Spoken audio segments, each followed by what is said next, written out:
গতকালকে হিন্ডেনবার্গের রিপোর্ট আসার পরে আজকে ইন্ডিয়ান শেয়ার মার্কেটে কিন্তু সেরকম কোনো প্রভাব পড়েনি ওভারঅল মার্কেটের দিকে যদি আমরা তাকাই।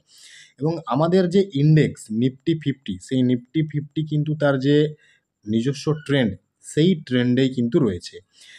আজকের ভিডিওতে আমরা ডিসকাস করব নিফটির চার্ট, আমাদের নেক্সট বুলিশ মুভ কখন আসতে পারে, সেই সাথে আরও কয়েকটি স্টক সিলেক্ট করা হয়েছে যে স্টকগুলি সুইং ট্রেডিংয়ের জন্য র্যাডারে রাখা যেতে পারে।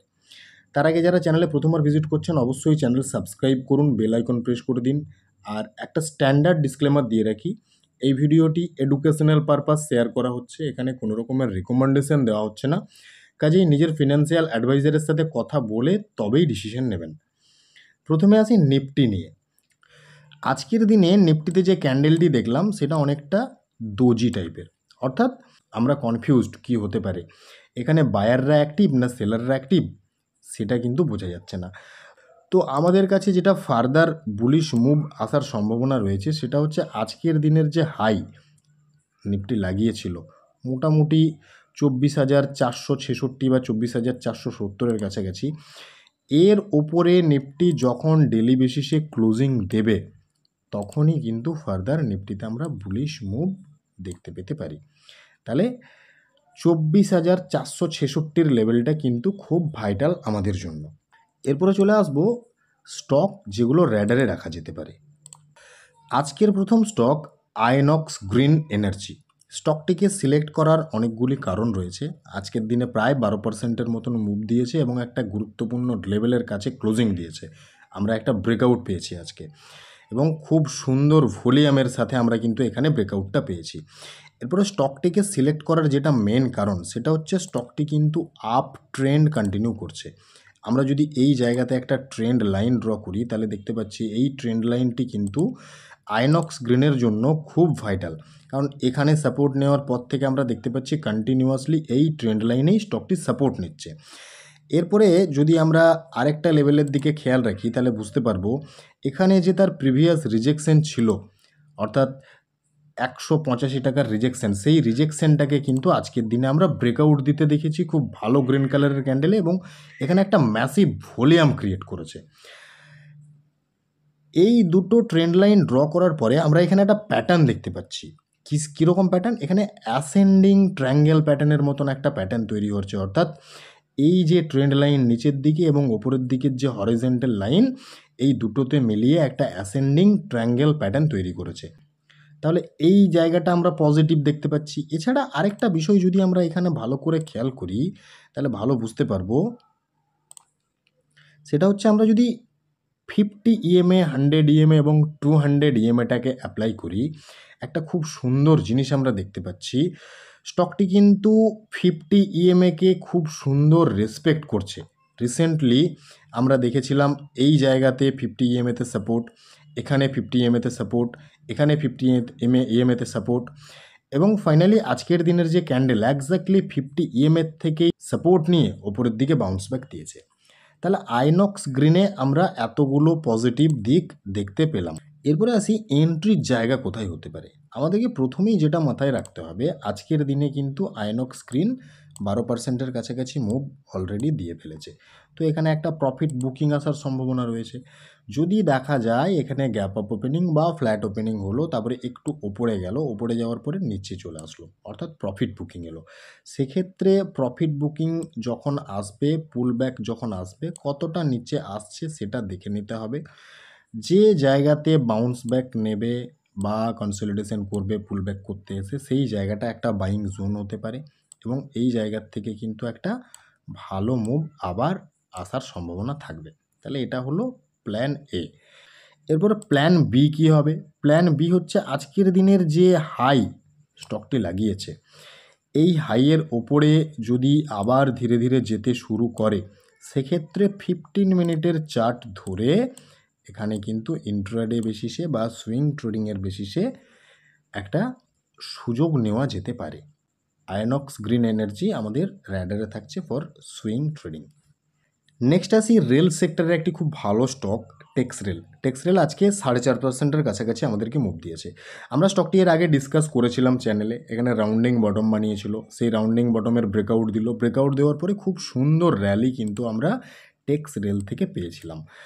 টেক্সরেল থেকে র্যালি পাওয়ার পরে এখানে 294 একটা হাই লাগিয়েছিল, লাগানোর পরে টেক্সরেল কিন্তু তার যে পুরনো ট্রেন্ড, যেটা হায়ার হাই বানাচ্ছিল, সেই ট্রেন্ড কিন্তু এখন আর নেই। পরিবর্তে কি হয়েছে, এখানে কিন্তু লোয়ার লো বানাচ্ছে, অর্থাৎ তার যে প্রিভিয়াস লো, সেই লোকে ব্রেক ডাউন দিচ্ছে।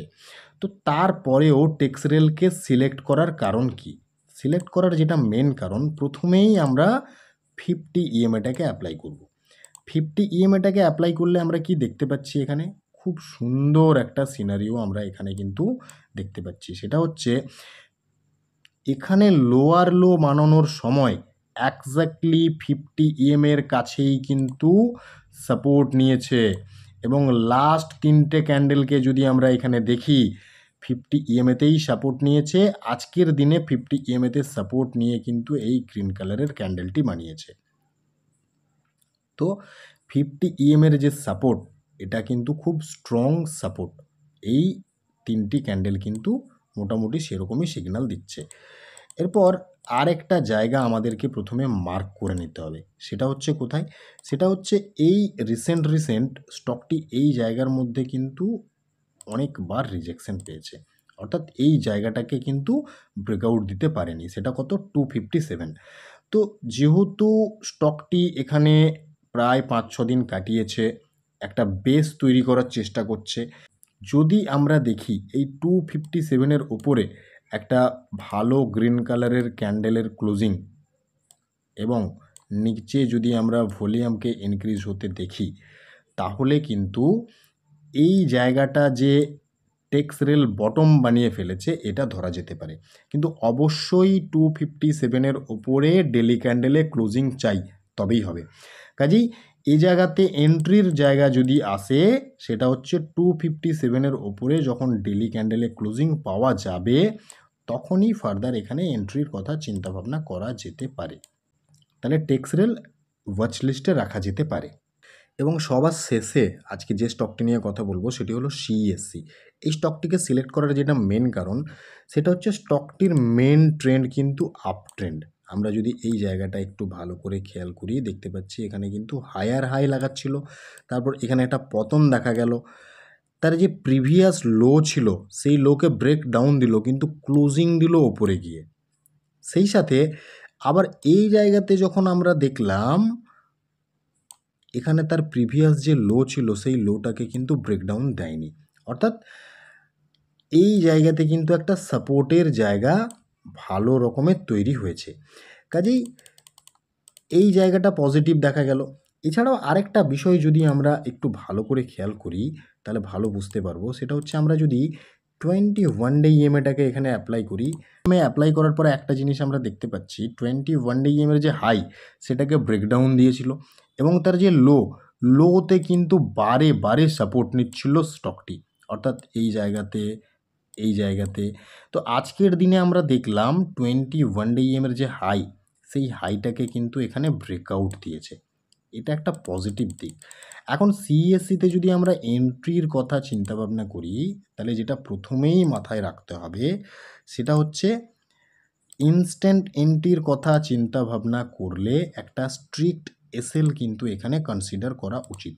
সেটা হচ্ছে আমাদের এই জায়গাটা কিন্তু আমাদেরকে স্ট্রিক্টলি এসএল হিসেবে কনসিডার করতে হবে 164-র কাছাকাছি। আর আমাদের টার্গেটটা কোথায় হবে? আমাদের ফার্স্ট টার্গেট হবে কিন্তু উপরের দিকের যে হাইটা রিসেন্টলি বানিয়েছিল, এই জায়গাটা কত? 193-র কাছাকাছি। আর এই 193টাকে যদি আমরা ব্রেকআউট দিতে দেখি, তাহলে কিন্তু অনেক লম্বা মুভ আমরা নিয়ার ফিউচার দেখতে পেতে পারি। কাজেই সিএসসি কিন্তু ওয়াচ লিস্টে রাখা যেতে পারে। বাকি এই ভিডিও থেকে কোনো রকমের বাই সেল বা হোল্ডের রেকমেন্ডেশন দেওয়া হচ্ছে না। অবশ্যই নিজের ফিনান্সিয়াল অ্যাডভাইজারের সাথে কথা বলে ডিসিশন নিন। ধন্যবাদ।